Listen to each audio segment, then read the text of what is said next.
Well, I actually went out today. Oh my God. Uh, for a walk in the nice sun. And it was cold out there, but very nice. I'm just thinking about how much I love March. It's such a great month. It's just so, I mean, spring is nearly there, but there's enough, you're acclimatized to the winter, and, so the winter doesn't, you're like, bah, winter. It's not a problem anymore. We're in November, you're like, oh no, it's going to be a terrible winter. And, but it hasn't been, it's been okay, or it has been a tough winter. Um, but here's March, and you get those amazing March skies. Oh my God, it's incredible weather's going through, and it's windy. I love that, and March is terrific. It's one of those. It's just such a great month. It's so full of change and in a good way, because it's not like November. November is like one big leaf funeral, and March is. And then April is weird because April everything is just brown still, and the snow is over, but it's still cold and it's wet. And as I say, April is the cruelest month. Very true. So today's mug, you may not recognize or know Little Nemo, but now is the time to learn. So it's as you can see, Little Nemo in Slumberland, and here he is sliding down a banister, and then the banister gets a little crazy. He goes around and around, and then the banister ends. He flies off into space. Then he wakes up. This is the bottom part of. They used to print these full-page cartoon or comics in a couple of the famous New York papers. The Herald was one of them. There was a big fight, basically, for these comics were so popular. The comic strip artists in the early 20th century in America were like, I don't know. I suppose they were like. We really don't have a lot of. We don't have a lot of parallels for them now. They were highly sought after. They drove up the subscription rates of the papers. I mean, people actually shifted papers based on what comics were going to be in the papers. So the Hearst papers were famous because they started printing in full color, and these pages they're really something else. They're just amazing. Each one of them is a piece of art. And McKay was this incredibly talented artist and draftsman. And he would sit down and he would draw right on the board, and he would get an art board, and he would get out his quill and draw. Just he didn't draw in pencil. He just started in ink, and he drew these amazing characters from all these positions. And he also basically was the father of American animation. Animation has started really in France and Britain, but McKay was the American animator, and everything that everything that everybody learned, they learned from McKay about animation. Like he was animating in the first animated films, 1906, my memory. They were a little short. He did little shorts about Nemo and his friend Flip.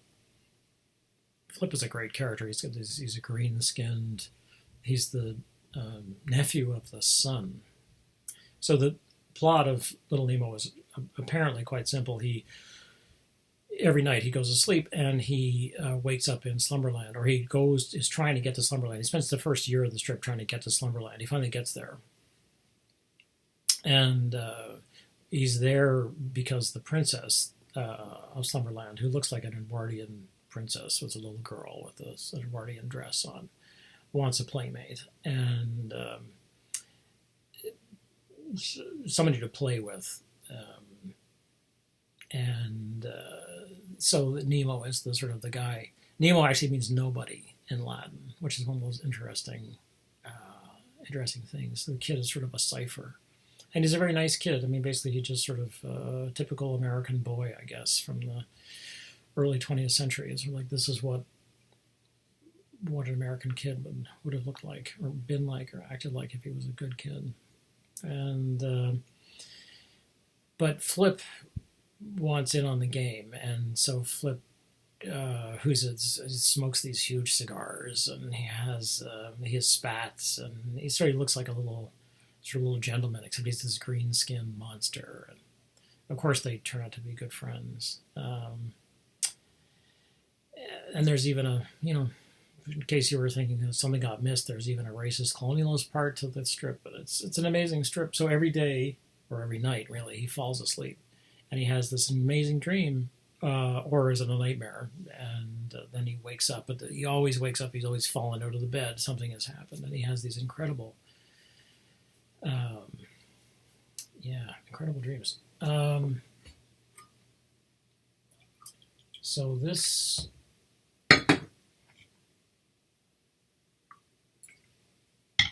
Check it out. Look him up online. Just look up Little Nemo in Slumberland. The artist is Winsor McCay, McCay, not K, McCay, McCay. They're amazing. There are now a few collections of them out. When I first went to work, I had a part-time job. I was 14, I think. I think that's right.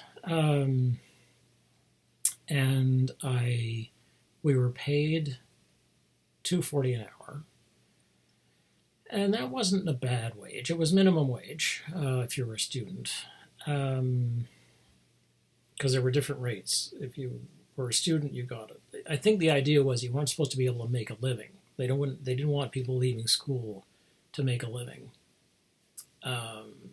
so they underpaid students. I think that's the way that went.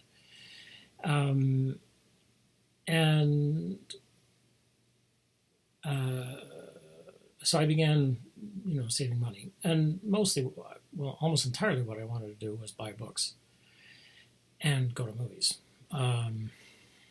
which were at the time, to get in as a student, I think it was $2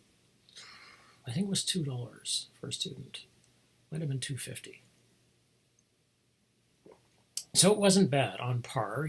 Basically an hour's worth of work bought you an hour and a half worth of movie, because movies were 90 minutes. This seems to be in my day, there was this, oh man, wonderful. All that stuff. Anyway, so I'll move through this. But anyway, I saw this book at the local bookstore, which was just science fiction, and it was a little hard to get to, and so I didn't really remember how to get to it, but eventually I learned how. So I would go, and they had this book, and it was up on a high shelf, and I asked them to get it down for me, and they got it down for me, and it was this beautiful, beautiful, big thing. Now this kind of thing is fairly normal. I mean, these books are, I'll show you one of them maybe tomorrow. They're huge. I mean, they're the size of like a plank. You could make you could make like a desk out of these things. They're so massive, and they're beautifully, beautifully printed now. But at the time, this was a work of art by a guy named Woody Gelman, who was famous in the comic world for doing sort of comic history. And so I looked at this book, So for weeks I saved up, because it was $32, which represented basically what I suppose was nearly 2 weeks of work for me, because I wasn't allowed to work more than a couple of hours a day, and that was fine. That's all I needed. I didn't need to work more than that. So I saved up, and I eventually bought this book, and it was $32, and I still have it, and it's this gorgeous thing, and the whole thing is a collection of Little Nemo strips from, or pages really, from the early 1900s through, from 1908, I guess it is, through something like 1918. But now they've issued, full collections of these things. Nemo's a very interesting character. On the topic of comic strips, I did write about this guy. I can't imagine anybody wanted to read it, but another character I thought this is the toy of the day is I don't know if you can see him. Yeah, maybe you can see him. This is Gaston Lagaffe. Some of you will know him. Some of you who went through immersion school will know him because they often use his books to teach French. Gaston Lagaffe, I love the fact that he's stoop-shouldered, nothing fits, and he's got this cat who loves him. And he also has this crazy seagull that drives everybody nuts. And he's kind of a mailman. That's sort of his thing. He works at the publishing offices where they publish the books about Gaston Lagaffe. Right? How meta is that? And he's this very sort of genial, complete slacker. He's always fooling around and he's always inventing things. He's this crazy inventor. And I met a friend of mine this way. We went to visit an author together, and we had a long talk. And at the point that we went home, this is in Toronto in I don't know, the mid '80s, early '80s. The subway was shut down. It was 3:30 in the morning. We'd been talking all night, and so we had to get a cab.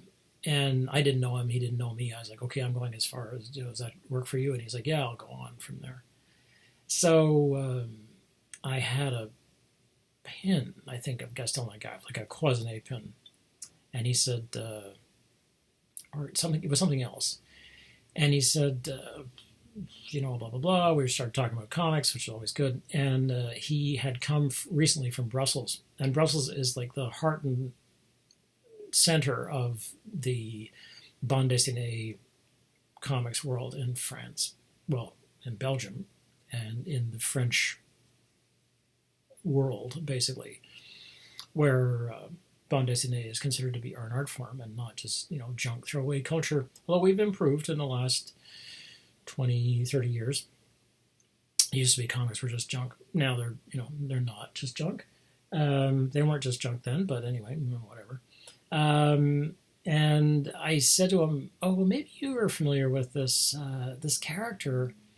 And I don't know where I got this. I think I'd gone to Montreal, and I picked up this sort of on a whim this book of this crazy character, and the French was colloquial, so it took me years for my French to improve enough to be able to read Gaston Lagaffe.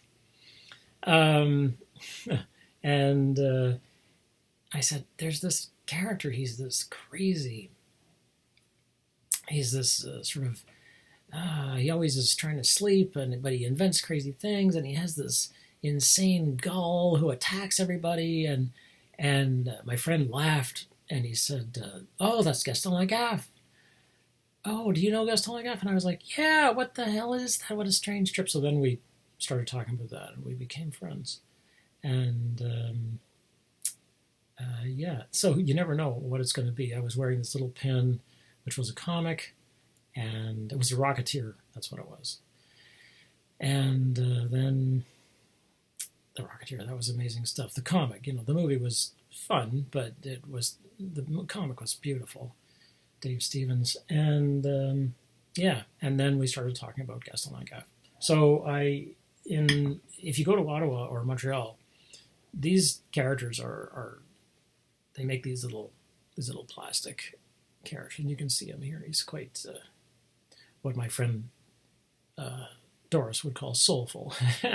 So he's not as soulful as the little aardvark, but so this whole cartoon thing reminds me of sometimes when I'm cooking, I think like I'm working on something, I think, what is the next thing I have to do? I'm not in any way a fancy cook. It's just like get the food in the pan, make it hot.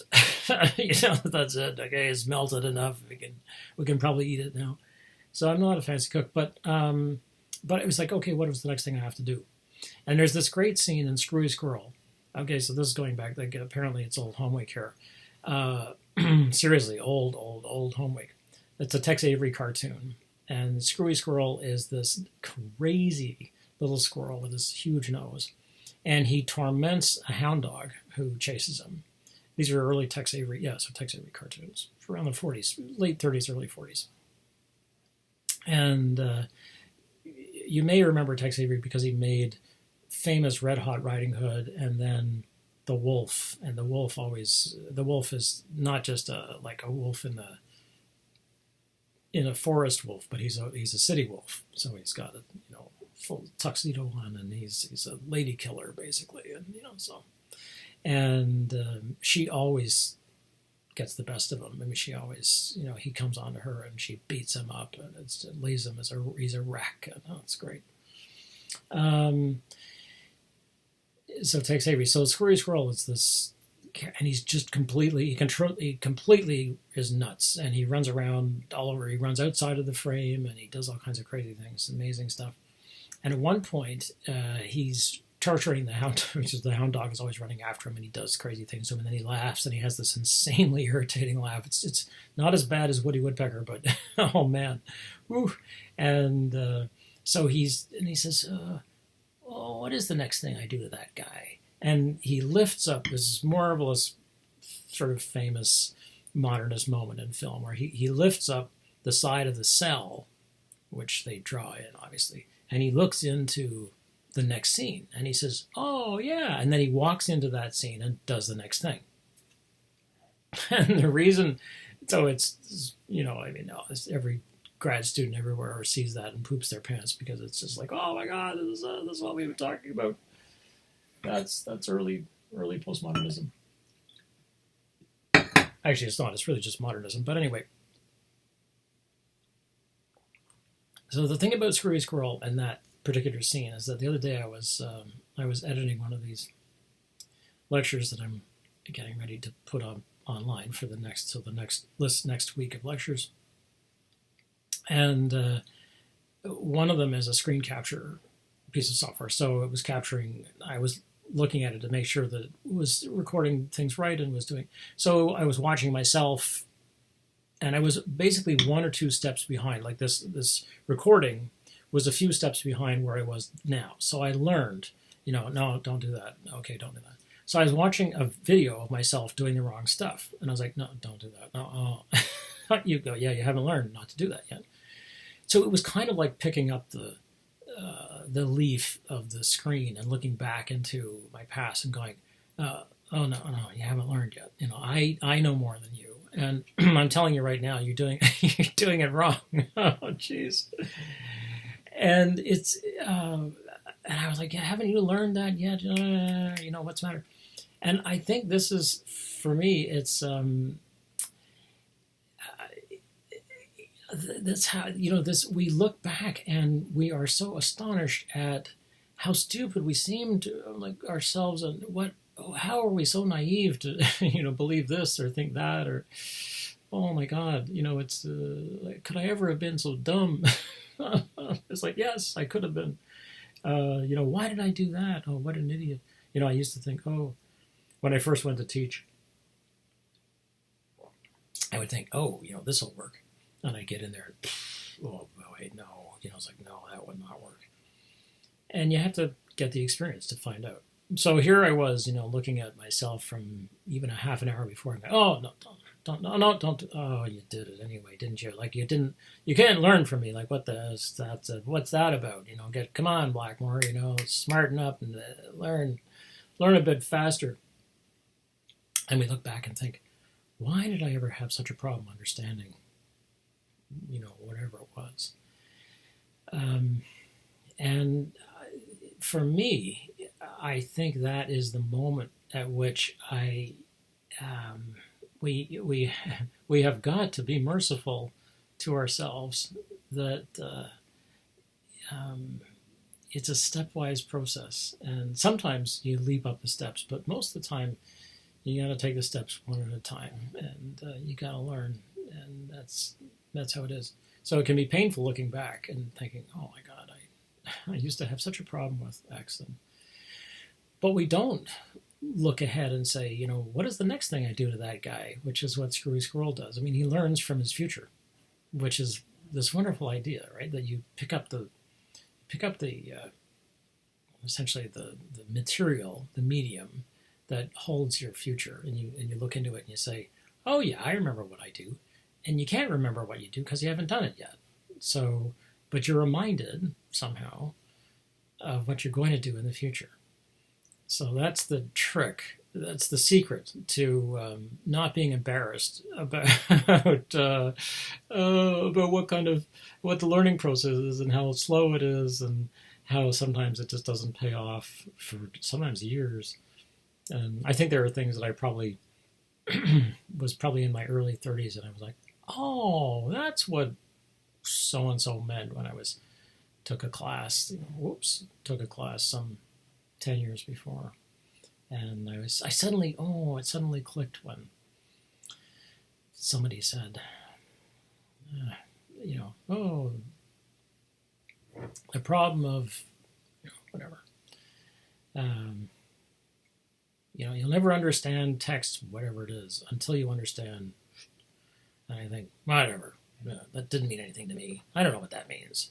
And then, 8 or 10 years later, I think, oh yeah, that person was right. Damn, I didn't understand that text until I understood. Yeah, he was right. Oh, how about that? Wonders will never cease.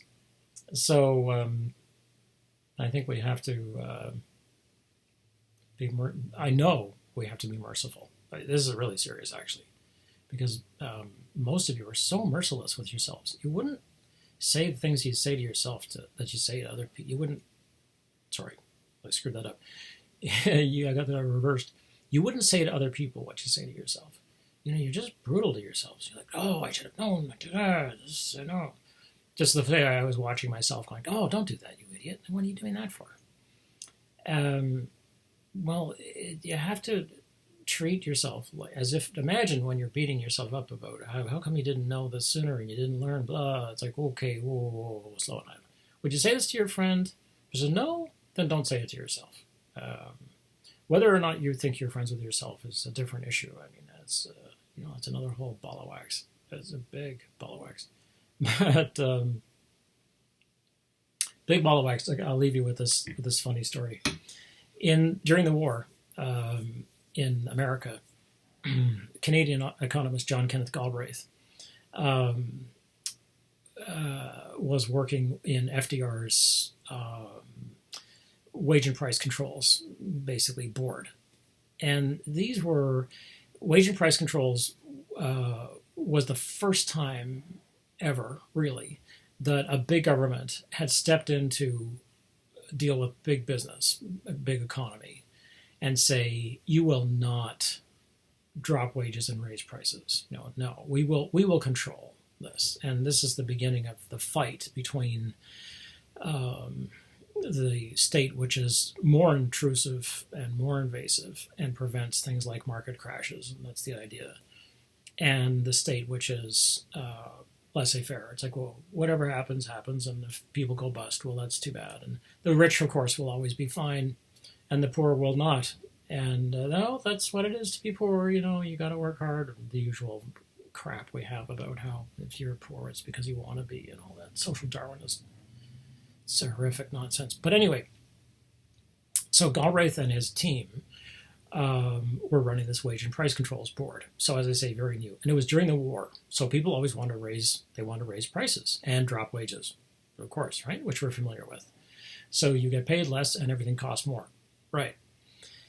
And so to raise prices or drop wages, they had to come before this board. And so they would be sitting around the table listening to somebody make a presentation about why they should be allowed to drop wages, raise prices. And one of his economists who was working on the team would start doing this on the edge of a table, just very gently, and he would see it and be like, yeah, okay. And this was a joke he had told them, where about a dung beetle and an anthill. So I don't know if you've ever seen a dung beetle or film of a dung beetle, and they press these, they push these these huge balls of food, as they call them, along, and they roll it with their back feet. It's the strangest thing. And I guess the dung beetle would be saying to us, like, well, what are you doing? Why aren't you collecting dung? Anyway, so dung beetle. And there's an ant hive, or a little ant colony. And so dung beetle is pushing this ball of food up the hill. And it gets away from him. And so the ball starts rolling down, and it's going to crush the ant hive. And the ant hive, all the soldiers are running around, and the queen comes out and looks up and sees this ball of food coming, and she starts waving her antenna wildly, saying, "Stop that bullshit! Stop that bullshit!" so this is what they talk to each other about. So, and there'd be some guy who'd be like, oh, we need to be able to, we cannot, we have the quota, we have to be able to raise the cost of airplanes, we're paying our workers too much, and the economists would be like, stop that bullshit. So, how the hell did I get there? I guess this was the for children part of the event, but I don't know. I think it probably isn't going to hurt anybody. Anyway, so be kind, and if you're beating on yourself,